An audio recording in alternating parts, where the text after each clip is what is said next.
Love it. Well, I hope this is worth the wait. Well, welcome everyone to my talk entitled Disorganised Post-Event Spaces, revealing Rio's fault lines of the 2016 Summer Olympic Games.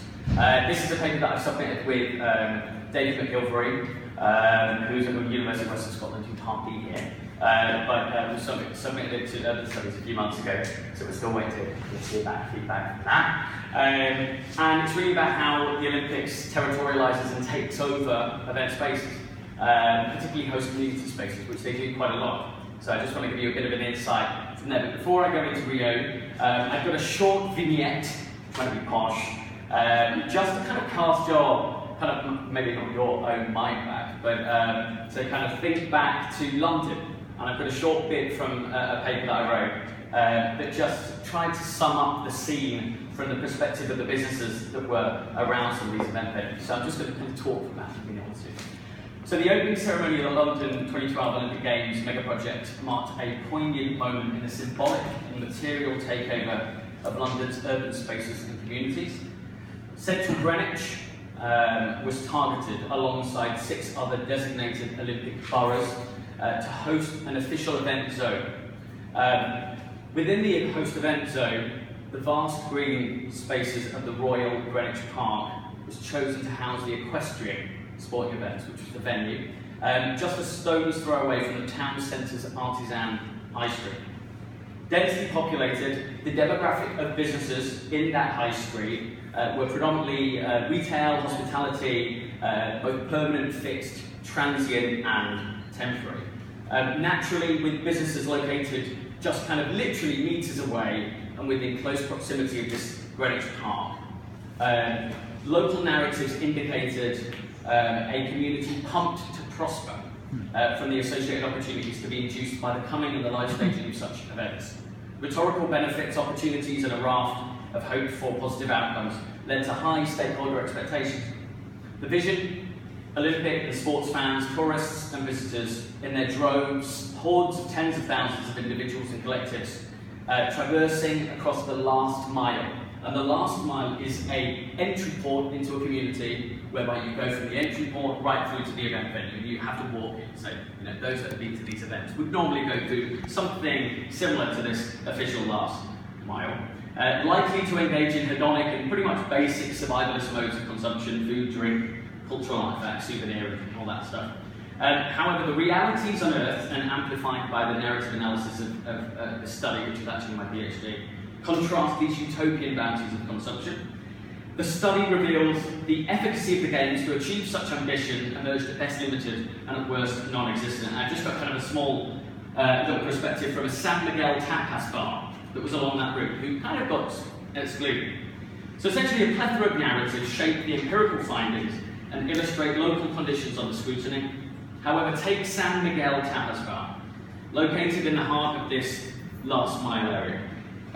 They describe the feeling of helplessness and vulnerability experienced across Greenwich for themselves, the notions of being excluded and locked out, an erosion of their civic public space restricting existing tax-paying businesses, it gets critical, existing tax-paying businesses to the boundaries of tourism, visitor economy and trade opportunity.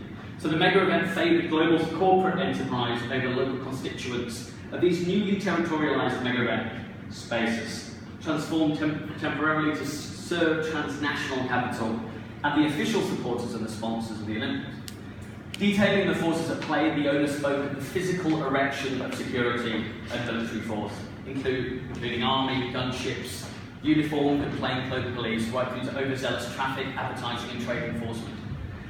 Scenarios epitomizing war zones, full militarised action simultaneously juxtaposed against these softer enforcements, these friendly volunteer games makers with their pink fluffy hands saying, go this way, effectively manipulating people's flows of football across this last mile, in turn effectively physically averting away from this close-knit business community, shifting consumption away from permanent units and market traders. So essentially, San Miguel tapas et al. Effectively locked out, and flows of visitors locked in demarcated 3-foot orange plastic barricades without access to the wider locale. Hopefully I've still got you after that, talking about that. So I just really want to set the scene what it was like in London. Okay, so it's going to slightly contrast what I'm going to talk about now and the traditional view that mega events just completely take over and nothing else can actually access. So essentially the paper's focus is around spatial dynamics and organisation, the processes of territorialisation, the implications on movement, flow, circulations in these particular event zones, and inclusion and exclusion criteria of host communities. So the research questions were relatively quite simple, straightforward, exploratory. It was around how the Rio 2016 Olympic Games venues and ancillary event zones were spatially organised. We just wanted to understand how they organised these spaces, how that affected on people's flows and circulations, because we really wanted to just look at Rio, London, but in Rio, right?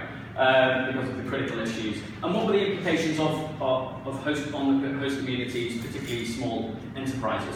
Why are we doing it? Well, you know, I think you don't have to be a rocket scientist to realise that mega events take over host spaces and they control a lot of things, particularly through striated regulation and control.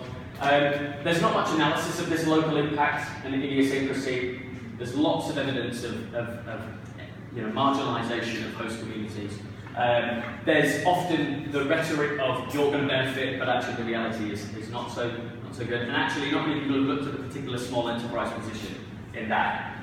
So really, just an introduction into mega event policy. Well, you know, if you look at kind of their objectives, they have a really kind of complex array of different objectives. Essentially, everyone slightly has to win in the Olympics. No one's told that they're going to lose. Of course, right? So it has a paradoxical quality, okay? And it just depends on who you talk to. It depends on whether you're going to win or not.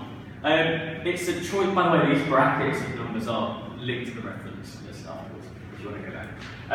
You don't have to do it. It's a choice development strategy. You don't have to have a mega event, and more cities, more and more, are choosing not to have them or coming out, and that's a bit of a problem for the IC. It's an over legacy ambition. So it's an over legacy ambition, longer term benefit that development is catalysed as fast as possible. These things have to be done very, very, very quickly. Mega events tend to transform urban structures. They disrupt the everyday quotidian day-to-day relationships between people and space. And there's an ongoing interest in the spatial implications of mega events. So essentially, just to run through, this is like the theoretical underpinning. The project, the event, takes over the context, the host area under investigation. The reason why that is because often these communities are directed for urban regeneration, renewal. We need to come in, we need to help you. We need to develop your spaces socio-economically. So there's a good justification for that. They come in, and the reason why they take over host community spaces is because the natural cultural resources that you have in those host communities are the very resources that fuel the project. Okay, so we're talking streets, parks, venues, transport links. Okay, without them, the event literally does not exist. And they have a history of just taking over legally these environments across the whole city, wherever they choose to. It's a rather undemocratic process, and they close public goods that's usually available to everyone, like parks, streets, and they transform them into public goods. Private goods. These spaces are often called host event zones, and within those host event zones, as I mentioned, you've got the last mile, that visitor stretch. They're often animated. You've often got corporations involved in those spaces that animate these spaces, sponsors, corporates, whatever. And they're done through legal inscriptions. So the reason why they are so effective is because they are legally inscribed. So the host country has to reject some of their sovereignty to be able to allow them to happen. So essentially, I'll quickly go through kind of our idea of space. So Lefebvre famously talked about produced space. Deleuze and Guattari looks at space as an outcome of oppositional force. We frame the paper in terms of striated and smooth space. Striated perceived to be state-orientated and static, while smooth tends to be nomadic and fluid, one fixed state-orientated, another one fluid. So, you know, keeping that in mind. And the reasons why these spaces are produced is because you have institutional necessity. We need to develop these spaces. We need to secure them because of terrorism, loads of security imperatives, and there tends to be a time issue as well. So essentially, what you've got, and these are just kind of some quotes from my research, but essentially complementing all of this idea, you've got local businesses that talked about the games as being distant and engaging, local narratives alluded to the Stalinist and marshalling effects, explaining that the securitization effects seen across these spaces were so fortified, the Berlin Wall got nothing on that, right? Another one said, yes, it landed, absorbed the resources. It's like one of those sci-fi movies where aliens come in and suck up the whole water from the oceans and then fly off. They are an alien beast. They don't interact. It was as Columbus and I can swear, fucking conquistadors, turning up on the beaches in South America, and they went in with their great tone of religion to convert an already civilized nation, screwed them all over, and these are the small businesses, and left them a disease. It's quite charged language, but these people were really pissed off. In the literature, we talk about local businesses and host communities being, the mega event being a tidal wave crashing over. No one can really resist too much. And I always think of Harry Potter when I think about this socio-spatial conflict between the project, what the project wants, and what the host context was. I always think. I love Harry Potter. I won't go into methodology too much, but for this particular study, we collected 4 data sets. You can review this in your own time, but I'll just mainly focus on the data sets. We collected some narrated observation, about 14 hours of footage by going through a lot of the Rio zones, a lot of Rio event areas. Collected about 2,000 photos, 400 videos, 5 hours of footage, and we reflected every day on the Rio zones vlog. We sent it around TriNet, probably no one looked at it, but we sent it around anyway. Just to have all of our discussions, we actually use that in our work. So you can have a quick look at the methodology afterwards, but I really want to get into the findings. So essentially we can take the position, as a lot of critical authors do in events, and I won't name names, but we can take the position that actually Rio had the same old territorialisation, right? Public goods, affording fluid movement, like streets, parks, beaches, were territorialised, they transformed into private goods. Okay, that was definitely right. That happened. You had installation of military security that controlled these areas across the host event zone. And within Copacabana itself, Maracanã and Barra, which are the particular regions that we looked at, these last mile routes really did change flows and consumptions, right? And you had a range of human and non-human actors that were controlling, okay? Copacabana was closed off, securitized, etc. You had this physical restructuring. You know, just look at some of the pictures. You know, you've got barricades everywhere, controlling people's movement. You've got an army. Some of them were picking their own nose. I did see that, right? And they were on their phones, which it was quite strange. And you can look at these in your own time, but there were lots of reasons to suggest why it was the same old story. Corporates coming in, branding buildings, branding public space, loads of stuff, Rio, Nike, all that, right? Quite easy to criticize. And that's what mega events are. They're very easy to criticize. And I have criticized them in the past. Me and Larry did that in our paper. Incredibly, they make it quite easy. However, I think that conducting critical analysis requires you to also think about the good. And me and David really wanted to think about the good aspects of this. What can we take away? We actually observed a different version of the city. We saw that territorialisation was going on, but we viewed the city in a slightly different way. Deleuze-Guattari always says that space is partial, it's temporary.